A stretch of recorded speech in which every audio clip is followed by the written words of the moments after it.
लक्ष्य राज का लक्ष्य अटल है, जैसे पर्वत हिमाचल है, आज कोई तूफानों से मंच पर बता दें श्री राजेंद्र सिंह जी फुलाद सनातन के लिए गूंजने वाला मारवाड़ और अरावली की वादियों से निकला हुआ एक बेटा हम सभी के समक्ष अपनी उपस्थिति दर्ज करवा रहा है। मैं चाहूंगा एक बार जोरदार तालियां बजा करके अभिनंदन करें।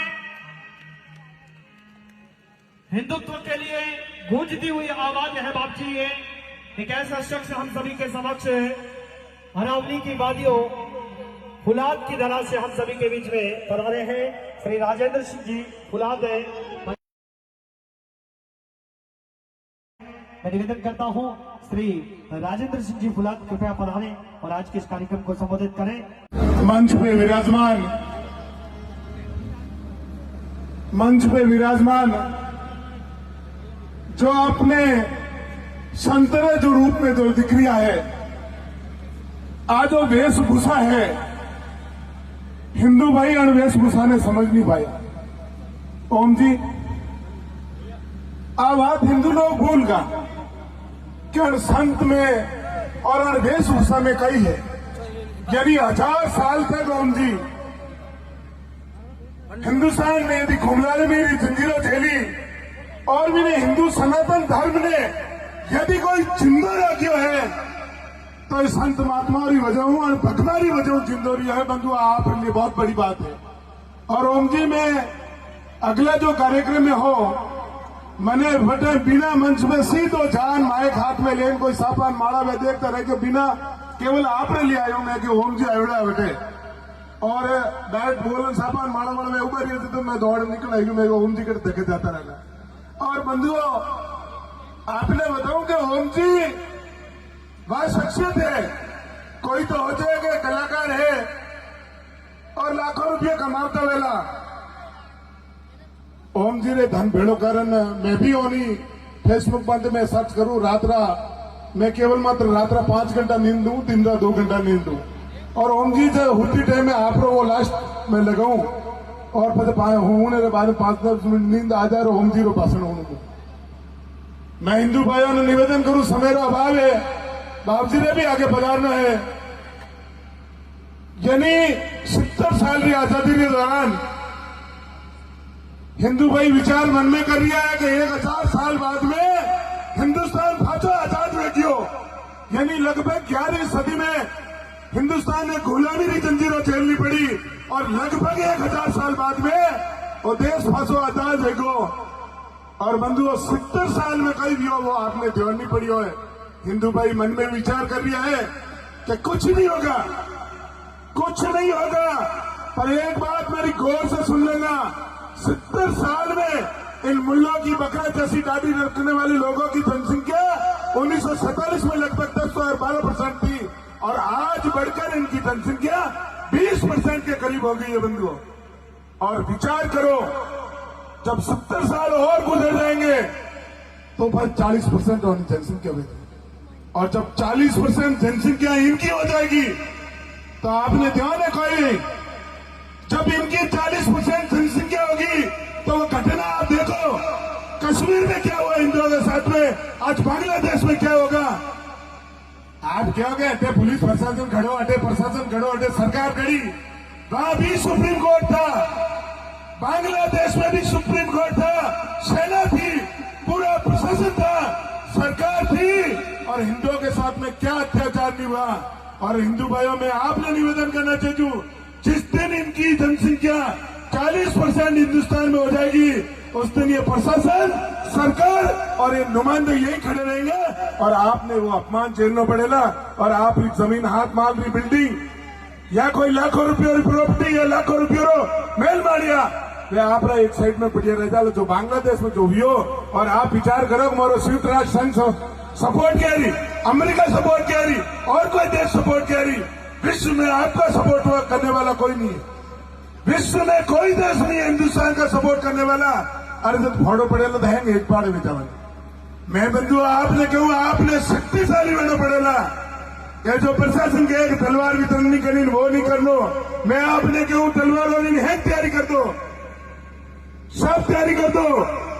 आप चिंता मत करो, मोदी जी सारा सिस्टम तुम्हारे आप हो जाओ मोदी का ही करिए, आप तो अपनी जाति ने लेन बैठा कि हमारी जाति ने ओम जी लोग विचार करिए हमारी जाति ने टिकट नहीं दियो, मैंने वो नहीं दियो, वो नहीं दियो।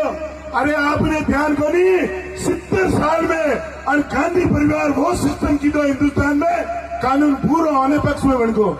आपने ध्यान है कई कई कानून बनी हो कि हम दो और हमारे दो, हिंदुओं ने किया कि हम दो हमारे दो, और हमारे भंडूरी क्यों फौज चालू करो, कोई पाबंदी नहीं, हिंदू एक युवा कर सकता है।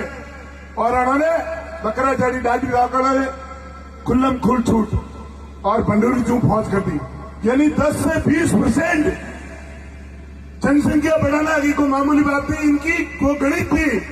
हिंदुस्तान का पहला तो शिक्षा मंत्री बना, वो भी बकरे जैसी दाढ़ी रखने वाला, टोपी रखने वाला, हिंदू वाले देश में वो मुल्ला बना, और उसने पूरा शिक्षा का सिस्टम चेंज कर दिया हिंदुओं के खिलाफ, और इतना मीठा सिस्टम उन मुल्लों के पक्ष में बना दिया कि हिंदुओं को समझ में नहीं आए।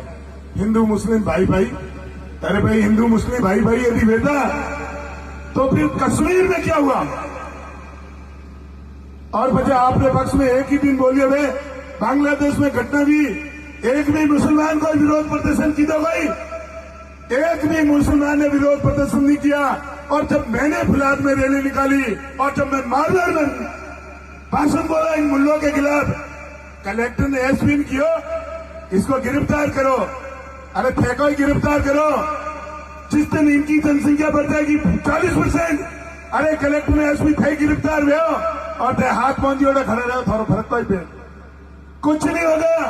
प्रशासन के अधिकारियों को मैं कहना चाहूंगा सोशल मीडिया के मार्फत, हम कोई आपके खिलाफ नहीं है, हम कोई अधिकारियों के खिलाफ नहीं है, पर जब हम हिंदुत्व में मामला उठाते हैं और आप जब हमारा विरोध करते हो तो हम आपके खिलाफ हैं। आपको तो गर्व होना चाहिए, आपको तो गर्व होना चाहिए कि हम जान हथेली पे लेकर इतने बोल रहे हैं। इसके लिए नहीं बोल रहे कि हमारी कोई 7 मंजिला मकान बनाना है, इसके लिए नहीं बोल रहे कि हमें करोड़पति बनना है, कुछ फर्क नहीं पड़ता है। बाबूजी यदि जैन समाज में 10% यदि इनकम रो खर्च करे तो राजेंद्र सिंह हमारी इनकम रो लगभग मारे कने होदो कम है, हमारी इनकम कम है, मैं लूट मार मचाऊ नहीं। पहले कोई भरियोड़ा ट्रक जाता हुआ वन टाइम का फसड़न लगाए जो माया बेड़ी वेड़ी वहां पड़ी है, पर मेरी इनकम का किसी भी हिंदू भाई को मैं परेशान नहीं करता हूं। मेरी इनकम का 80% पैसा मैं धर्म के लिए आज खर्च कर रहा हूं जहां भी जरूरत पड़ती है। और मैं ओम जी ने निवेदन करूं, यदि आपने लगे आज सरकार तो औंधी जोड़ी है, ये तो सुरक्षा वाले देवे और ना चमचा जो दलाल वे वोने सुरक्षा देवे। यदि आपको उनकी सुरक्षा के लिए जरूरत पड़ती है, आपके लिए 10 लाख यदि राजेंद्र सिंह को खर्च करने पड़ते हैं, आपकी सुरक्षा में कमांडो लगा दो, आप प्राइवेट कमांडो, मैं 10 लाख रुपया आपके लिए खर्च करूंगा। ये बहुत बड़े गर्व की बात है। ओम जी का सौभाग्य नहीं है, यह हिंदू समाज का सौभाग्य है कि आपको इतना बड़ा शहर जो खुला आमदाद है, दलाली करे, वहां मीठी मीठी बातों करे। आपने दिया ने उदयपुर में एक टेलर के लिए केवल मात्र लिखा सोशल मीडिया पे, बाबूजी केवल मात्र एक सोशल मीडिया पे लिखा, साथ में क्या हुआ आप ध्यान, गर्दन काट दी। अरे मैं ओम जी वीर राधा सिंह जड़ाना इतना खुला बोल रहा हो, माने मारने वाला मिल जाए, चीड़ो कौन नहीं चाहिए, पर मैं चाहिए हिंदू भाइयों जगाना। जब ईश्वर ने हमें शक्ति दी है, ईश्वर ने हमें शक्ति दी है कि हिंदू भाइयों को जगाओ। हिंदू भाई तो लगभग कई वर्षों को तोड़ा है, छठी शताब्दी में लगाना, आज तुमसे कोई भी हिंदू भाई कोई स्थिति, आज भी हिंदू भाई जातिवाद में भटका कि वो एससी है, वो एसटी है, वो ओबीसी है, वो जनरल है।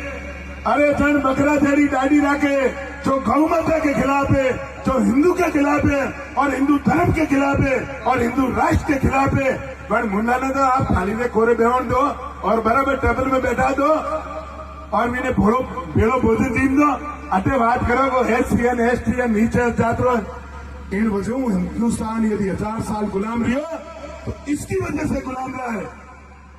यदि भेदभाव करना है तो उन हिंदू विरोधी गुंडों से विरोध करो और उन्होंने बिल्कुल लेन बंद कर दो। आप 1% भी लेन देन मत करो। मैं फुलाद में यदि पाली जिला रो ओमसा पाली जिले रो सबों दुखी कोई मुसलमान है तो वो मारी फुलाद रो आज की तारीख वो टेंशन में रात रा नींद ही नहीं आवे कौन सा फुलादरा मुसलमान ने रात रात ढंगू नींद नहीं आवे जो बटे गुंडो है जो आज वो पहला आतंक मचाता जो दादागिरी में रहता आज मैंने नींद उठ गई कंसरो अत्याचार की सीमा है थी रावण रे अन्याय की सीमा है थी पर आज राजेंद्र सिंह वह हालत कर दी कंसोरी रावण री के नींद उठी होड़ी बंधुओं कुछ फर्क नहीं पड़ता है अटे कानून में अलग चीज लेला राम ने रावण को मारा और कृष्ण ने कंस को मारा और यदि आपको भी तलवार उठा के यदि करने की जरूरत पड़ेगी तो आपको करना पड़ेगा नहीं तो भाइयों और माइयों मन में कोई विचार कर रही अरे थोड़े जेडी भाइयों बांग्लादेश में हती आपने जेडी भाइयों बटे हती पिता के सामने बेटी को नग्न करके काटा जा रहा है वो सीन भी यदि आप सोते रहे तो एक दिन आज नहीं तो 50 साल नहीं तो 100 साल बाद में वो सीन आने वाला है मैं हिंदू भाइयों ने पुणे के हूं व्यक्तिगत मामला सार्वजनिक मामला हटान रखो आप और छातीवाद ने बिल्कुल आपने खत्म करना पड़ेगा और यदि छातीवाद यदि आप करता रहे तो आपने पछताना पड़ेगा बाबू जी ने आगे जाना है मैं ज्यादा नहीं बोलता हूं जय हिंद जय भारत।